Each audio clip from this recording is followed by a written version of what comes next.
How's everyone doing? Wanted to do a video and share some of my Jonah Hex books with you guys. I do have some more. I have the entire run of the, I guess, early 2000 Jimmy Palmiotti, Justin Gray series, which was amazing. And I do have the newer All-Star Westerns in the DC New 52, which I recommend if people aren't reading it. It's a pretty good read. But always been a fan of Jonah Hex, and the movie didn't do anything to help the price of the books, which doesn't bother me because I can help finish up my run cheaper, I guess. But I don't know, would have been nice if some of the books I already had went up. But I'm working on a complete run of the first series, and here's some of what I have. This is number 1. It's a pretty nice copy. Has a small tear, honestly, at the top, so it's not like high grade, but I'd give this about a 6, maybe 6 or 7. No, 6 probably.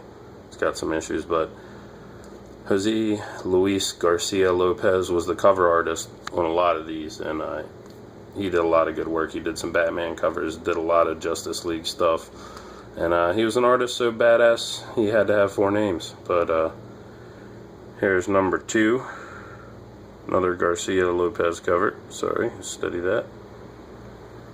Most of these are in good shape. There's a couple that have a few issues.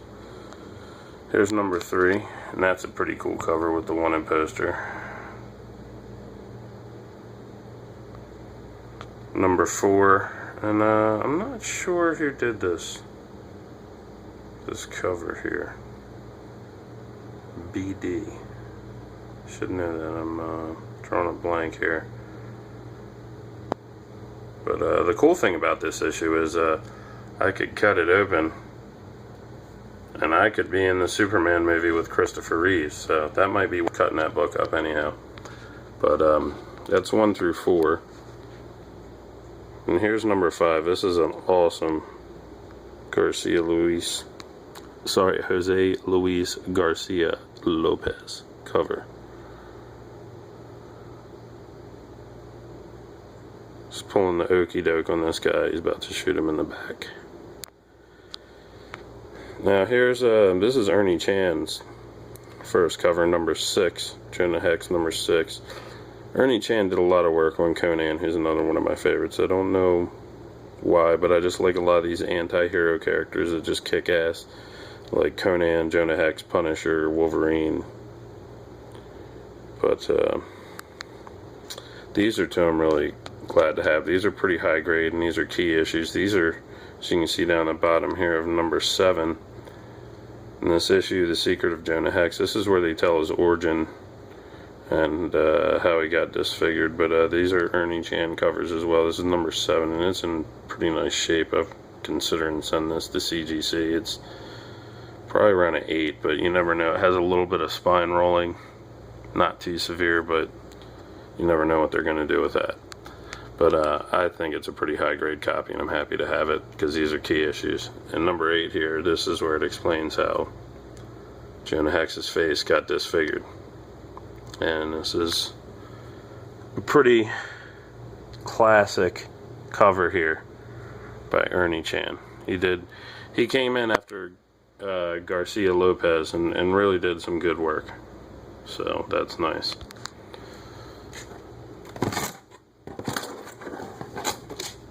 So I'm gonna put up a couple more books here.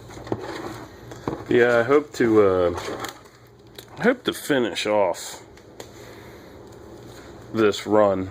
My strategy of finishing off runs of books is not always the best.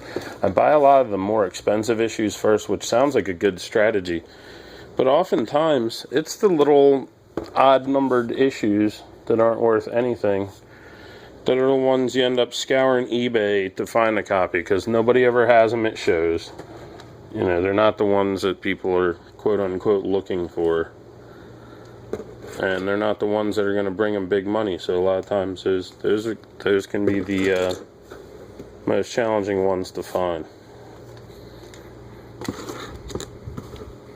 So I'm doing pretty good here on the run. Got a couple issues I'd like to get a better copy of. I'd like to get a near mint copy of number 1 if I see one at a reasonable price. My number 9's a little messed up, but I have 1 through 13. I'm missing 14 and 15, and then, you know, I have a few more to get, but I have most of the key issues here. So yeah, of course, I think it's 15 is the reprint of his first telling of his origin in All-Star Western, but whatever, or first appearance rather in All-Star Western.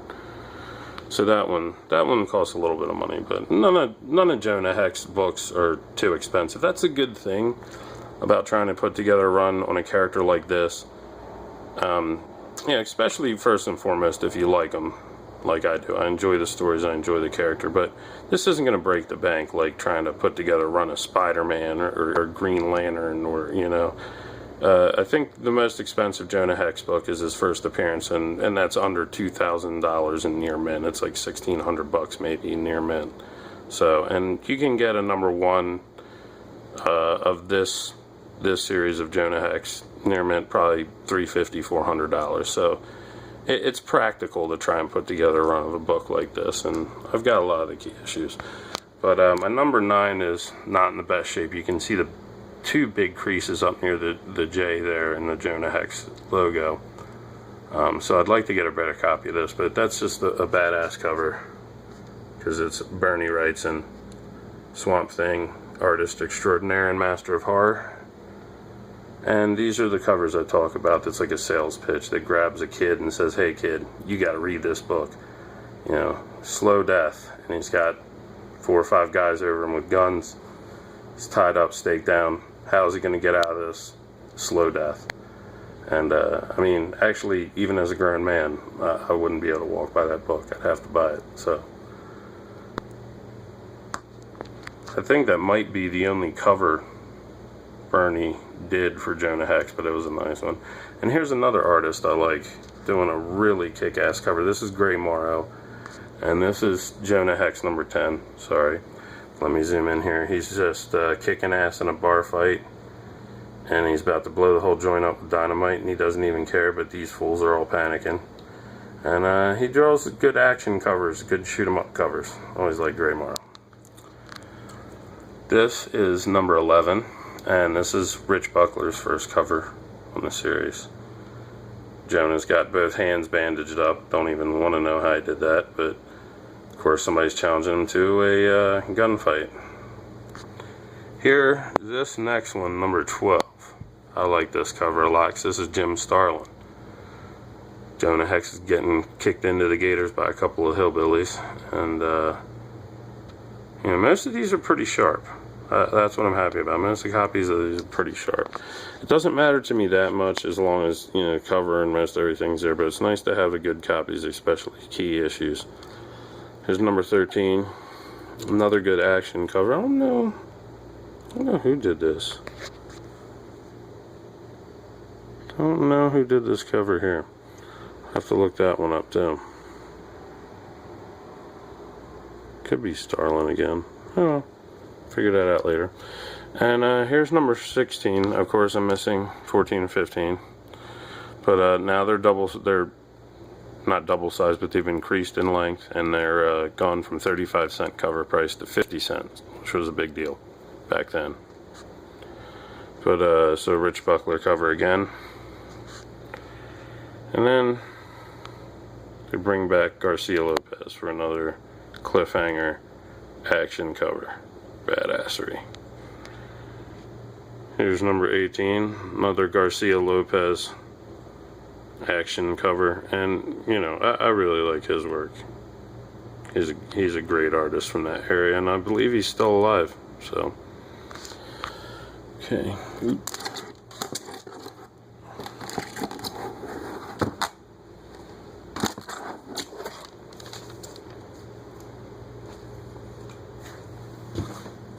Sorry for the movement here. Gonna put up a few more books.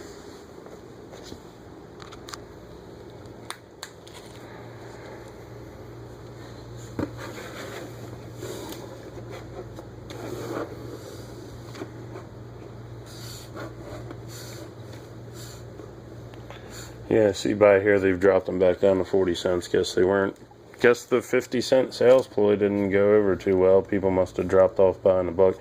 That was a lot of money in the late 70s for a comic, you know, and you'll laugh now. Everything's $2.99 and $3.99, but that was a lot of money for them to just jack on to people back then. A lot of people apparently weren't down with it, so.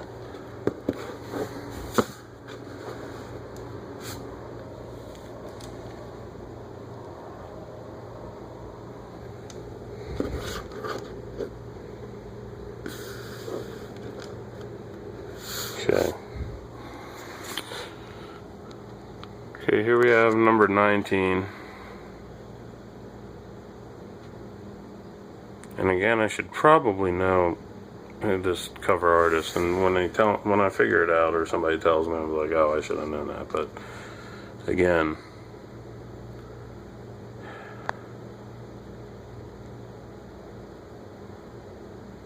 I'm thinking, and I should probably know it, but I don't know.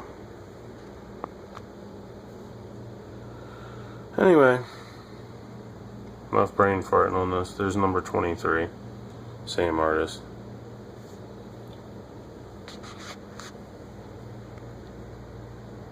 $26 and 30. I'm missing 27, 28, and 29 apparently. Here's 30, missing 31, 32 as well. Here's 33. And 35, not sure who did that cover. It's not the prettiest. But that's what happens when books don't sell as well. They take the higher profile artist off. But this one right here, this is the last issue. And this now goes for some money. This is Claus Janson, looks like.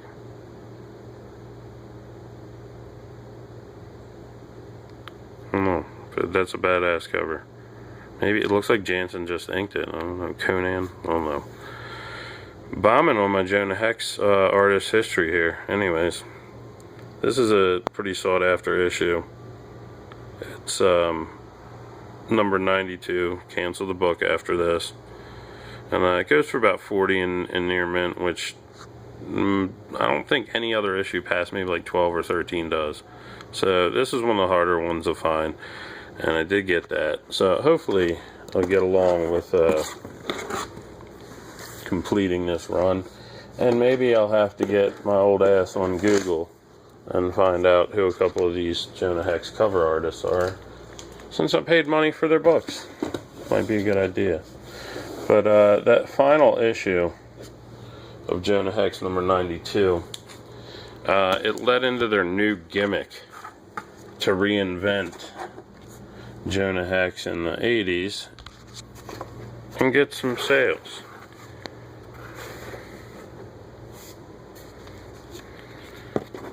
These happen to be in there too. I have the rest somewhere, but anyways, this is what they revamped it into. Somehow they pan this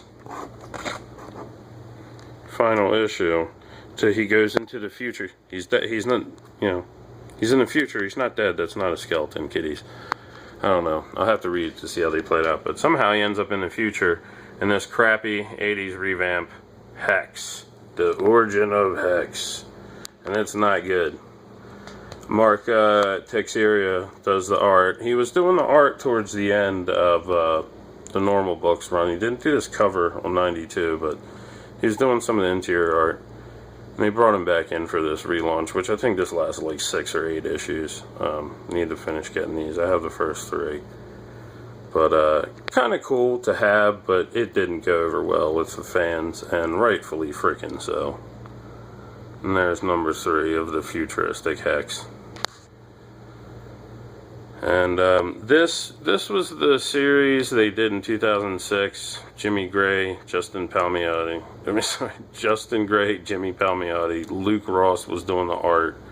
This right here is a Frank Quitely cover, and it's one of my favorite Jonah Hex covers. Quitely did a good job on that. And there's number 2. And number 3. think it's Phil Noto. Who is this one? That is a good one. It's not a... I don't know. I have to look that up too. That's a sharp cover. But it's interesting to note this cover is dated 2005. The book didn't come out till 2006, so they had them do this cover a long time before it. But I had the whole run of that Jonah Hex book, and it was very good. And in addition, for reading purposes, some of the best Jonah Hex stories I can recommend are actually the mini-series that Tim Truman did. He did a couple of them in the 90s and early 2000s, and if you can get the trades of those are some of the best reading as far as Jonah Hex goes, in my opinion. Or this entire series. I think it went 50 some issues, the 06 series, and the All-Star Western now has been pretty good. I was very skeptical at first, having another French artist doing a cowboy. I shouldn't say that because Jean Gerard Mobius did do Blueberry, but you know, Moritat did good art and won me over. And more importantly, they worked the strange stories. As I zoom in on the other strange stories, they worked in the strange stories of tying in old Gotham and Arkham Asylum and the Arkham family and the Mr. Hyde formula and the Wayne family, all that into Jonah Hex, without making it come off convoluted and cheesy. So that took a little skill, in my opinion, and I enjoyed the read. So I hope you enjoyed my Hex books, and my Jonah Hex books, more importantly than these Hex books. These are more of a novelty, but you know what I meant. Hope you enjoyed my Jonah Hex books. If I find my weird westerns and all-star westerns, I'll dig them out and film them real quick. But hopefully I'll get this run together, and hope you enjoyed it, and good reading to everybody. Take care.